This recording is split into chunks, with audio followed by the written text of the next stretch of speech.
अनुभव है यातायात का, तो सारी बातों से यही अवगत कराएंगे। ठीक है, तो गुड मॉर्निंग आप सभी को। Good morning sir. मैं देवेंद्र मेश्राम बालाघाट यातायात थाने से, और मैं आप लोगों का ज़्यादा समय नहीं लूँगा। बहुत बेसिक मुद्दों पर मैं आपसे बात करना चाहता हूँ। मुझे सबसे पहले ये बताइए कि आप लोगों में से कितने ऐसे बच्चे हैं जो 18+ है ना? लगभग बहुत लोग 18+ है ना, और बहुत से लोग बच्चे जो कि 18+ नहीं भी हुए हैं। बेटा सबसे बड़ी जानकारी चीज़ क्या होता है कि यहाँ पे लगभग आधे बच्चों को तो स्कूटी चलाते आता होगा, आता है ना? स्कूटी चलाते आता है, तो सबसे बड़ी चीज़ ये है कि स्कूटी चलाने के लिए सिर्फ गाड़ी चलाना ही आना इम्पोर्टेंट नहीं होता। गाड़ी चलाने के लिए सबसे इम्पोर्टेंट होता है ड्राइविंग लाइसेंस का बनाना। ऐसे कोई बच्चे हैं जिनका ड्राइविंग लाइसेंस नहीं बना अब तक? बहुत से लोगों का नहीं बना होगा ना। क्यों नहीं बनाया आपने? आप तो 18+ हो गए, नहीं हुए अभी? अच्छा, कंप्लीट नहीं हुआ है।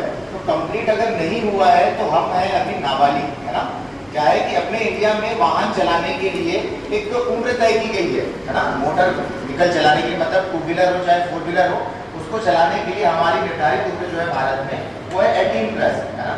तो जब तक आप 18+ नहीं होते हैं तो मेरी ऐसी एक सलाह है आप लोगों के लिए कि बाइक चलाना अवॉइड कीजिए। अगर आपके पेरेंट्स हो या आपके कोई भाई बहन हो या कोई रिलेशन के हो जो आपको बोलते हैं कि गाड़ी से आ जाओ, आपको तो गाड़ी चलाते आता है, तो उनको सलाह दीजिए कि मैं 18+ नहीं हुआ हूँ या मैं 18+ नहीं हूँ, अभी मेरे पास ड्राइविंग लाइसेंस नहीं है, तो मुझे गाड़ी नहीं चलाना है। क्या होता है कि बहुत छोटी छोटी चीज़ें होती है, लेकिन हम लोगों को ऐसा लगता है कि इससे कुछ नहीं होने वाला है, लेकिन कभी कभी छोटी छोटी चीज़ें बहुत बड़ी दुर्घटना का कारण बन जाती है, जिससे कि आपको तो तकलीफ होगी कोई एक्सीडेंटल केस में, लेकिन अगर कोई सामने वाला व्यक्ति है वो अगर आपसे टकरा जाता है, ऐसी कंडीशन में उसकी डेथ हो जाती है, तो साथ में जिनके नाम पर वाहन होता है उनको भी बहुत दिक्कतों का सामना करना पड़ता है, क्योंकि कानूनन रूप से अगर आप 18+ नहीं है और आपके पास ड्राइविंग लाइसेंस नहीं है तो आप ये समझ जाइए कि कई बार मोटर व्हीकल एक्ट में जेल भी जाना पड़ता है ना? तो ये सबसे बड़ी चीज़ है। और आप अगर मध्य प्रदेश से हैं तो मध्य प्रदेश में सभी जगह पर, जितने स्टेट है मध्य प्रदेश के, वहाँ पर महिलाओं के लिए, गर्ल्स के लिए लाइसेंस फ्री में बनता है। आपको पता था ये बातें?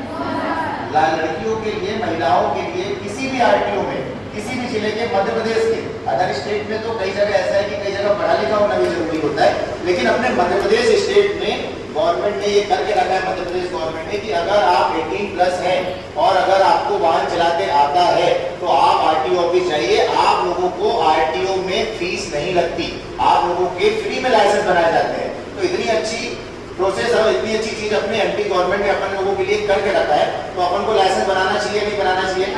बनाना चाहिए। लाइसेंस क्यों इंपॉर्टेंट होता है पता है? वाहन चलाते समय अगर आपकी गाड़ी में बीमा है तो बहुत अच्छी चीज है। इंडिया के अंदर में गवर्नमेंट ने थर्ड पार्टी इंश्योरेंस कंपलसरी करके रखा हुआ है कि आपको वाहन में थर्ड पार्टी इंश्योरेंस कराना ही है। अगर आप थर्ड पार्टी इंश्योरेंस नहीं कराते तो कानूनी रूप से उसका जो चालान कटता है वो तो कटता ही है। उसके अलावा कई सारी ऐसी चीजें होती है। एक एग्जांपल के तौर पे समझिए कि आपको वाहन चलाते आता है, आप 15 साल की उम्र के बाद वाहन चलाना सीख गए हैं, आपके घर से आपकी मम्मा या पापा ने बोला कि बेटा एक काम करो, गाड़ी लेकर के जाओ, मार्केट से सामान ले आओ। आप बहुत अच्छे से 20-25 की स्पीड में गाड़ी लेकर के चल रहे हैं, अपनी साइड से चल रहे हैं, अपनी दिशा से आ रहे हैं, लेकिन पता ये चलता है कि सामने से कोई बच्चे हैं या कोई आदमी ड्रिंक करके आ रहा है, सडनली उसने रोड पे गाड़ी काट ली और रॉन्ग साइड से आके आपसे टकरा गए, और उस स्थिति में ये हुआ कि वो आदमी रोड पे गिर गया, सर पे चोट लग गया, उसकी डेथ हो गई। आप तो अपनी साइड से आ रहे हैं, आप तो बिल्कुल धीमी गति में गाड़ी चला रहे हैं, आपकी कोई गलती नहीं है, लेकिन इस एक्सीडेंट के केस में, एक्सीडेंट तो आपके साथ में हुआ है, इस कंडीशन में ये होगा कि कानूनी रूप से अगर वो जो आदमी मर गया है तो उसकी फैमिली क्या करेगी? थाने जाएगी, रिपोर्ट करवाएगी या तो कंप्लेंट करेगी कि भाई फलाने आदमी से एक्सीडेंट हो गया, उस आदमी में हमारे जो घर का कमाने खाने वाला बच्चा था वो आदमी तक मर गया। अब ये कंडीशन है कि आपके पास तो सबसे पहले ड्राइविंग लाइसेंस नहीं है, मतलब कानूनन रूप से आप बाइक चलाने के लिए, गाड़ी चलाने के लिए वैध नहीं है ना? और दूसरी चीज क्या है कि जिसके नाम पे गाड़ी है, चाहे मम्मी के नाम पे गाड़ी हो चाहे पापा के नाम पे गाड़ी हो, अब उनके नाम पे गाड़ी है तो कानूनी रूप से जो केस बनता है वो उनके ऊपर बनेगा, मम्मी पापा के ऊपर, क्योंकि उन्होंने ऐसे बच्चे को गाड़ी चलाने दे दी जो नाबालिग है ना? तो ऐसी कंडीशन में अगर मान लीजिए सामने वाले व्यक्ति ने 50 लाख रुपए का क्लेम कर दिया, किसके ऊपर? जो गाड़ी का मालिक है उनके ऊपर, जिनसे एक्सीडेंट हुआ उनके ऊपर, क्या करेंगे आप सक्षम है तब भी 50 लाख रुपए की रकम बहुत बड़ी होती है ना? लेकिन अगर आप 18+ है, आपके पास ड्राइविंग लाइसेंस है, तो अगर आपकी गाड़ी में थर्ड पार्टी इंश्योरेंस है तो सामने वाला व्यक्ति अगर 50 लाख रुपए का क्लेम भी कर रहा है तो इंश्योरेंस कंपनी आपको 50 लाख रुपए का क्लेम देगी। तो आप सेफ हो गए। किस कंडीशन में? एक ड्राइविंग लाइसेंस होने की वजह से और इंश्योरेंस होने की वजह से। इसीलिए गवर्नमेंट ने पूरे इंडिया के अंदर में थर्ड पार्टी इंश्योरेंस को कंपलसरी करके रखा है कि आपको हर स्थिति में इंश्योरेंस कराना है, क्योंकि आप नहीं जानते हो, कोई व्यक्ति नहीं जानता कि कब किस व्यक्ति की किस सड़क में कहां पर कैसी दुर्घटना हो जाए या एक्सीडेंट हो जाए। इसलिए सबसे पहले तो आप जैसे 18 प्लस होते हैं अपना ड्राइविंग लाइसेंस बनवाइए। अगर आप 18 प्लस नहीं है तो मेरी एक पर्सनली सलाह है आप लोगों से कि गाड़ी मत चलाइए, है ना। और अगर आप 18 प्लस हैं तो सबसे पहले ड्राइविंग लाइसेंस बनवाइए, गाड़ियों में इंश्योरेंस करवाइए। 5 साल का इंश्योरेंस तो आजकल कंपनियां देती है, क्योंकि गवर्नमेंट ने कंपलसरी करके रखा, तो एजेंसियां भी देती है थर्ड पार्टी इंश्योरेंस। लेकिन इसी में फर्स्ट पार्टी इंश्योरेंस भी होता है ना। फर्स्ट पार्टी इंश्योरेंस वो होता है कि आप गाड़ी से चल रहे हैं, आपसे कोई आदमी नहीं टकराया, आपका कहीं किसी के साथ एक्सीडेंट नहीं हुआ, लेकिन कई बार देखते हैं ना अपन कि अचानक से सडनली अपन ने ब्रेक मारा, गाड़ी स्लिप हो गई, स्लिप होने के बाद में अपने हाथ पैर में लग गया, कभी हाथ टूट गया या पैर टूट गया। इस कंडीशन में भी अगर आपकी गाड़ी में फर्स्ट पार्टी इंश्योरेंस है तो आपको इंश्योरेंस कंपनी क्लेम देगी। लेकिन इंश्योरेंस कंपनी की सिर्फ एक कंडीशन होती है, जिस कंपनी का भी आप इंश्योरेंस कराएंगे, चाहे 2 व्हीलर का हो चाहे 4 व्हीलर का हो, कंपनी की सिर्फ एक गाइडलाइन होती है कि गाड़ी में अगर आप इंश्योरेंस करा रहे भी हैं तब भी आपके पास अगर ड्राइविंग लाइसेंस नहीं है तो आपको इंश्योरेंस कंपनी क्लेम नहीं देगी। तो सर्वप्रथम क्या होगा? गाड़ी में इंश्योरेंस करवाना, दूसरा गाड़ी चलाते समय अपने पास ड्राइविंग लाइसेंस का होना, और सबसे बेसिक चीज जो है वो है हेलमेट, है ना।